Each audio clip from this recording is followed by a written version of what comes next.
Here's your host, Nikki Glaser. On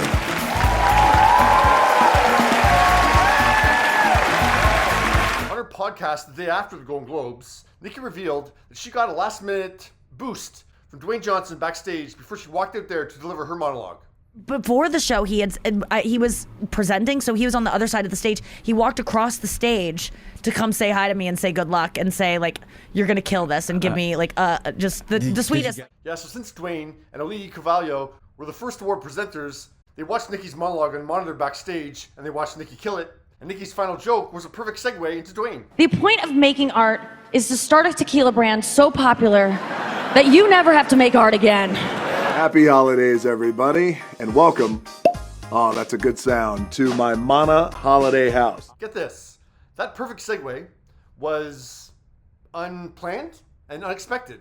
Yeah, so Nikki's final joke was supposed to be... You'll see someone in one of the crowd shots and you'll go, oh my God, that was before they caught that guy. But in that moment, she decided, this doesn't feel like a closer, I don't want to end on this note. So she recalled a joke that they cut during rehearsal, just from memory, and told that joke for a final joke. The point of making art is not to win an award. Time slows down. That is what I felt in a movie moment in my mind, saying that joke of, like, I don't know if the next word is going to be the right word. The point of making art is to start a tequila brand so popular that you never have to make art again.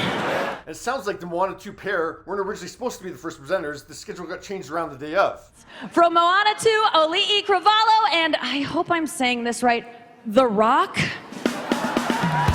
It wasn't until her podcast the next day that Nikki learns in real time of the Rock tequila brand connection. He has a tequila brand that's very successful. Oh yeah. My and God. we never even meant it to be that because he got moved the day of.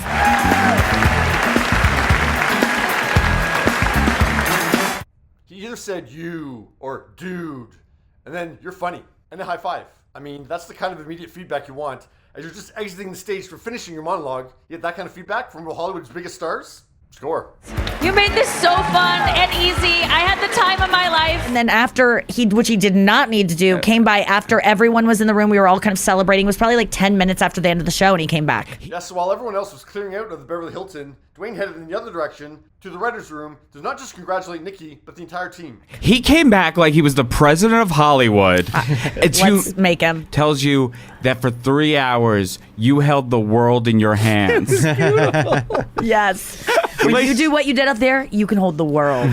He was so kind to you. That's awesome that Dwayne did that. Shows the kind of guy that he is. And yeah, in the previous segment, I talked about how Harrison Ford made a point of approaching Nikki as well backstage after the monologue. Kind of catch me and walks over and he's like, this is, such a tough gig. You did such a great job. He gave me everything that I wanted. I think Joe Coy, last year's host, who's a disaster. Robert De Niro's here. Yo, I got the gig 10 days ago. You want a perfect monologue? Yo, shut up. You're kidding me, right?